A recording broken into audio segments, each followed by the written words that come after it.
Saul had always asked dangerous questions. Why do the spirits need blood?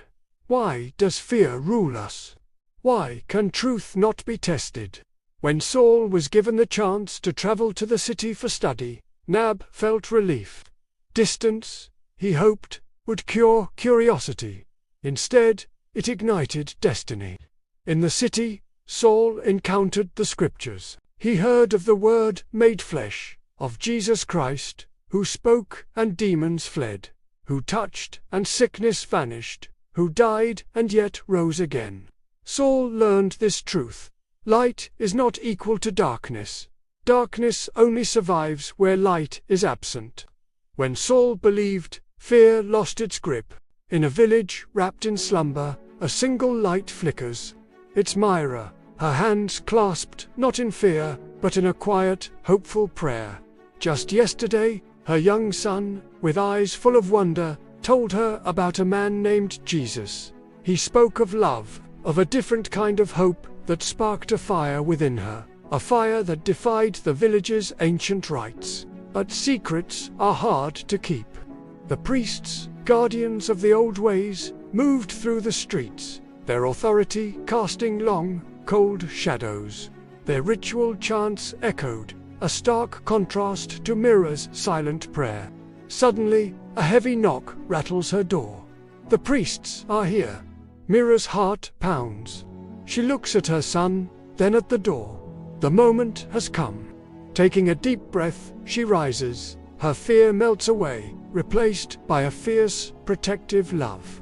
She stands tall, her faith no longer a secret whispered in the dark. The cost may be great, but for the first time, her spirit is truly free. Haunted by Saul's words and Myra's quiet courage, Nab wrestles with generations of fear.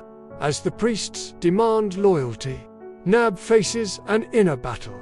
Obey the powers of calm, or risk everything by standing with his son and the God he once feared to believe. Wounded and alone, Saul survives in the wilderness where the villagers believe spirits kill without mercy. As hunger, pain, and memory test him, Saul discovers that the forest itself bows to the authority of Christ, then that exile may be preparation, not punishment. In the deepest valleys of our lives, when the shadows stretch long and the light seems a distant memory, we often find ourselves asking, where is the rescue? We look for an end to the pain, a sudden and miraculous deliverance from our trials. But what if the help that arrives isn't what we expect? What if, instead of being lifted out of the fire, we are given the strength to walk through it? This is the story of a man at his breaking point. Imagine Saul, a figure of authority and power, now brought to his knees. The weight of his world is crushing him. Every decision feels wrong. Every path leads to a dead end. He is isolated, tormented by his own thoughts, and haunted by the silence from above. In this profound darkness, he feels utterly abandoned. He's not just facing external enemies. His greatest battle is the one raging within his own soul. The cheers of the crowds have faded, replaced by the deafening echo of his own despair.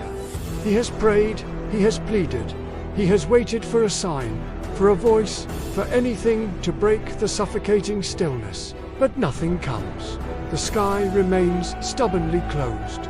This is Saul at his weakest, a man stripped of his pride, his certainty, and his hope. It is in this exact moment, when he has nothing left to offer, when he is completely spent, that something extraordinary happens. A light pierces the gloom. Not a blinding, world-altering light, but a gentle, steady presence.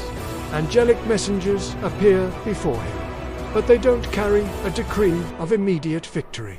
They don't announce that his struggles are over. There are no trumpets heralding an end to his suffering. Instead, their presence is quiet, yet powerful. They have not come to remove his burden. They have come to strengthen his shoulders to bear it. Their message isn't one of escape, but of endurance. It's a profound confirmation. You are not forgotten. Heaven sees your struggle. Every tear, every moment of doubt, Every silent plea has been witnessed. This is not a random series of unfortunate events. There is a divine oversight to your suffering. This trial has a purpose, and you are being prepared for what is to come. The messengers are a living testament that even in the most desolate of landscapes, God's gaze has never left him. This encounter is a turning point for Saul, but not in the way one might expect.